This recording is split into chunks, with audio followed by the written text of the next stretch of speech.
Many books have been given the blockbuster treatment, from the Twilight Saga to the Lord of the Rings, but none have been as successful as the Harry Potter franchise.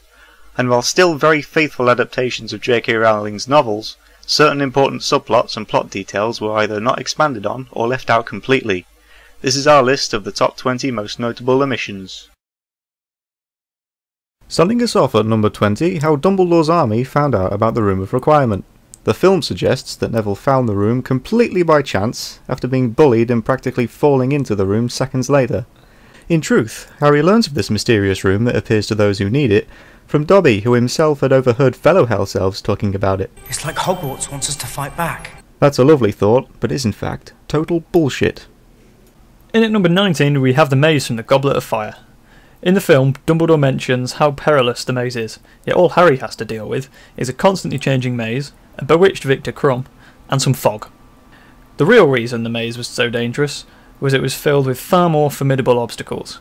These included blast-ended Scroots, Boggarts, and Acromantula, a strange mist that turned everything upside down, and most memorably a Sphinx which posed Harry with a riddle. As we're sure you'll agree, a challenge far more worthy of our Trials of Champions than the nerfed edition shown in the film, which ended up far easier than the first two tasks. At number 18, a plot element that you might miss if you blink. In the Chamber of Secrets there is a scene where Harry is being questioned about the petrification of Nearly Headless Nick and Justin Finch-Fletchley. Hagrid then bursts into the room clutching dead roosters. This is the only reference to a subplot from the book in which the possessed Ginny slaughters Hagrid's roosters to protect the basilisk, which is vulnerable to their crows. Not being one to waste a dead rooster, Ginny then proceeds to spread Slytherin's dark message. I mean, where did you think that blood came from? Next up at number 17, under the influence of truth serum, Cho Chang spills the beans to Umbridge about Dumbledore's army. Originally, the snitch was Cho's best friend, Marietta Edgecombe, who, fearing the repercussions, grassed on everyone to Umbridge. Little did she know that by signing the charter, she accepted the consequences, namely the word sneak written in pimples across the face, should she be dumb enough to turn them in. Pimples which were still visible the following year. Make sure you read those terms and conditions, folks. At number 16... Snape is one of the teachers protecting the stone. Is he? Don't remember that. Oh wait, now I remember. Yet more challenges awaited our heroes after the chessboard, which we never got to see in the movie. The first was designed by Charms teacher Professor Flitwick, which involved once again battling a mountain troll. Fortunately, Professor Quirrell had already taken care of it. The next obstacle was devised by Potions Master Severus Snape. Upon entering the room, flames appear guarding both exits of the room. In the centre of the room is a table with 7 potions and a riddle. Solving the riddle would lead you to drinking an ice potion, allowing you to walk through the flames. If you chose wrong, you would risk drinking poison, wine, or a potion allowing you safe passage back to the chessboard. After Hermione correctly solves the puzzle, they realise Quirrell had only left enough ice potion for one person. Harry takes this and moves forward. Hermione takes the potion, allowing her to return to the chessboard to help Ron. How nice of Voldemort to not only leave some potion behind, but to also put it back in the exact same place. What a nice chap. Coming in at number 15, under Umbridge's tyrannous rule, students were forbidden to congregate in large groups. So how did the DA manage to arrange so many meetings under such scrutiny? Inspired by the dark marks used by the Death Eaters, Hermione bewitched a coin for each member of the DA, which when activated by Harry would reveal to each member the time and date of the next meeting.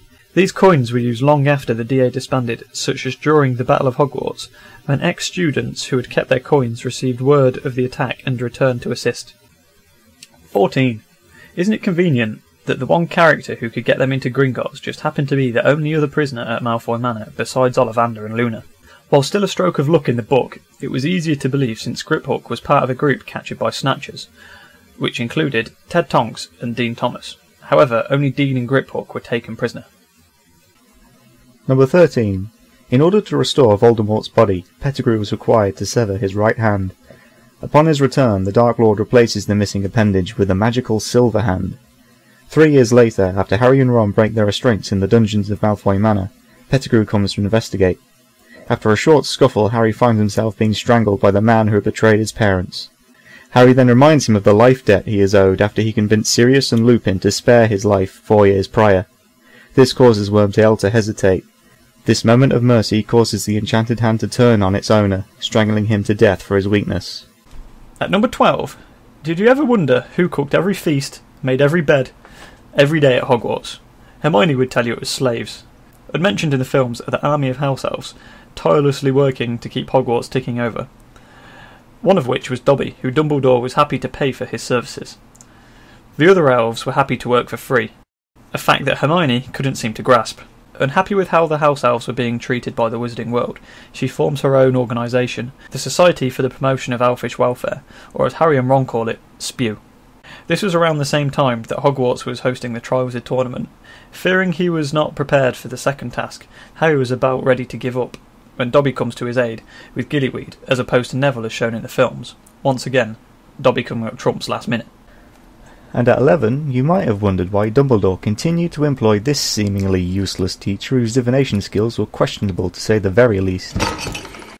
This would be because Dumbledore happened to hear her make the most important prophecy, the same prophecy that the Death Eaters were hunting in the Department of Mysteries at the end of Harry's 5th year. The only remaining evidence in the films that the prophecy was made by Trelawney are the barely eligible initials SPT on its label, and the use of her voice actually giving the prophecy to Harry. The one with the power to vanquish the Dark Lord approaches. For more about this prophecy and other omissions from the movies, be sure to subscribe and catch part 2 where we cover the top 10.